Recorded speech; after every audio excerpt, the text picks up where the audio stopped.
Mga kaibigan, nandito po kami ngayon, sa loob ng Terminal 3 na iya. So ito po ang senaryo dito sa Terminal 3. Ito po yung bound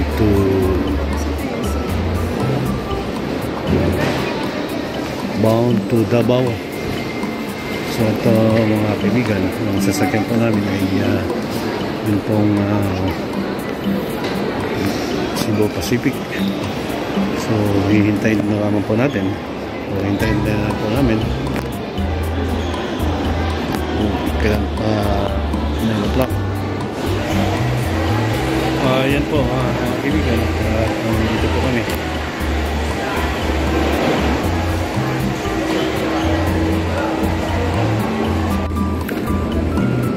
Doon po kami ngayon na pupunta sa gate 119 na kung saan po yun po ang pinaka gate ng aming flight going to Davao. So ayan po mga kaibigan, ito nga po at maraming hihintay ng mga pasahero dito ngayon.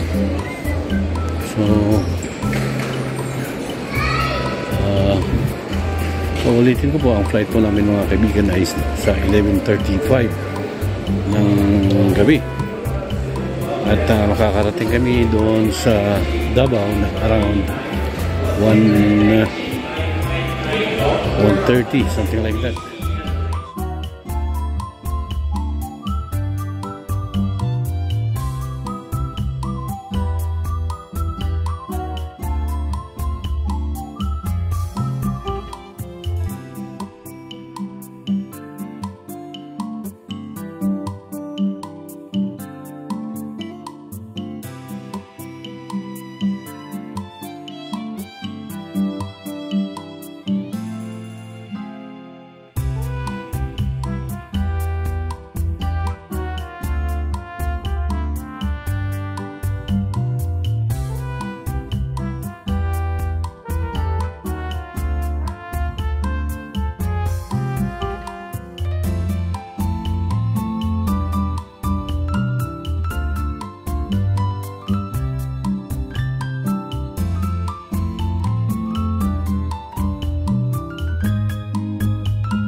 So ito po mga kaibigan, malapit na po ako dito sa gate 119 and 120. Ito po yun, gate. Ayan po, gate 119 120.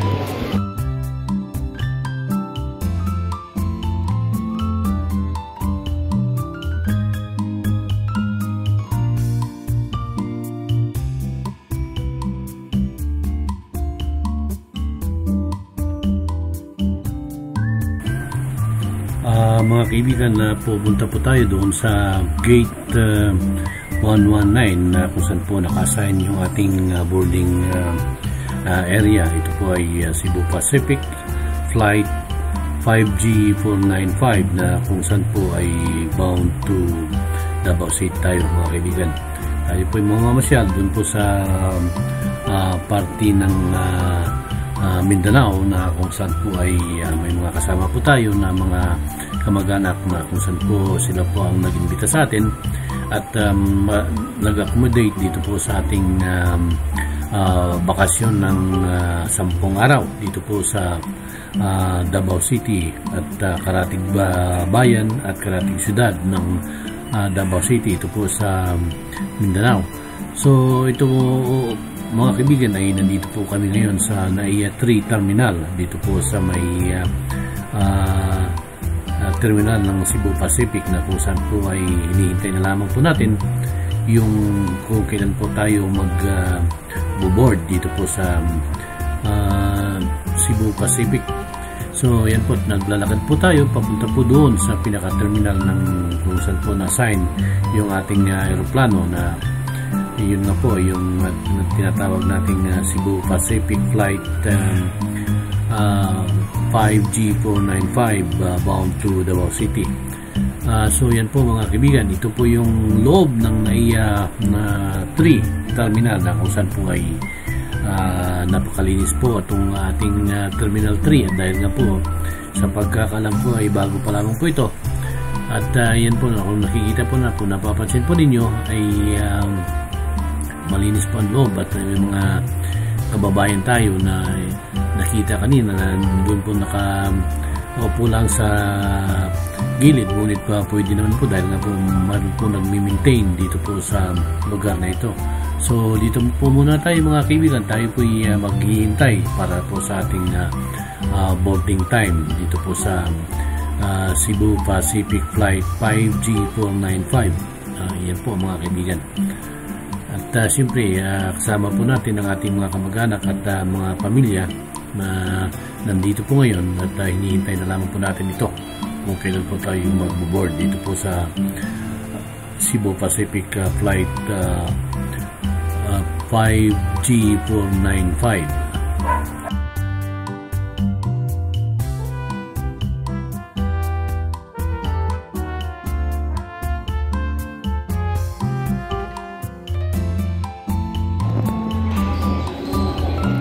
Ito naman po mga kaibigan, yung mga bagahe po ay niloload sa Cebu Pacific Airlines o airplane at yun po ay kanila pong pinapasok dun sa loob at yun nga po yun po mga kaibigan paano po niloload yung kanilang mga bagahe dito po sa aeroplano. Tulad po niya, gumagalaw na po yung mga bagahe, ibig sabihin pinapapasok sa loob ng aeroplano.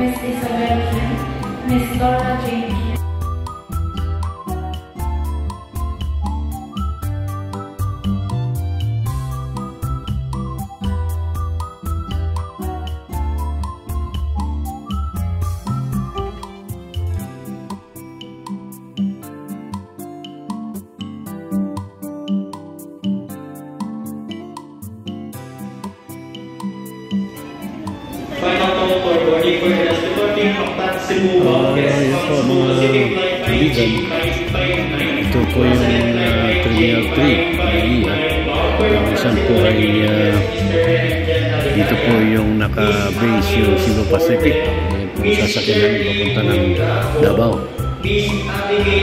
So yan po, at yan po naman nakikita niyo mga aeroplano din po sa unahan. Ito po yun mga kaibigan, yan po yung NAIA Terminal 2 kung saan po yung nakabase yung mga Philippine Airlines. So yan po, at ito pong sa harap namin, natin yan po yung domestic airport na kung saan nga po ay dyan po yung mga domestic flights ay dyan po nanggagaling. Yan po mga kaibigan, ating situation dito dito po sa NAIA Terminal 3.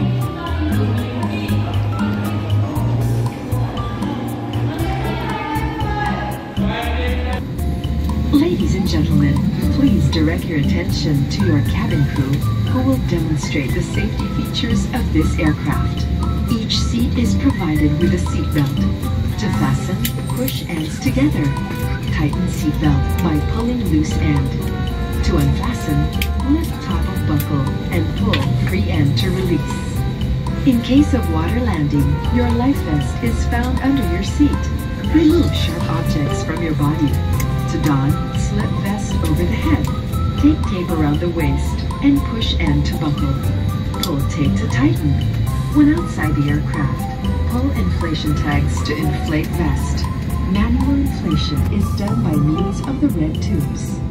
Blow to increase air, and push pins inward to release air.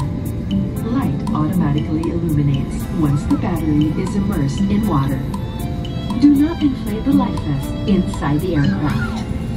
Please be reminded that unauthorized removal of life vests from the aircraft constitutes theft and is punishable by law. In case of rapid change in cabin pressure, oxygen masks will automatically drop from the compartments above you. Immediately grab the mask and pull it towards you. Remove your face mask and put the oxygen mask over your nose and mouth. Pull elastic band sideways for snug fit and breathe normally. Put your own mask first before assisting others.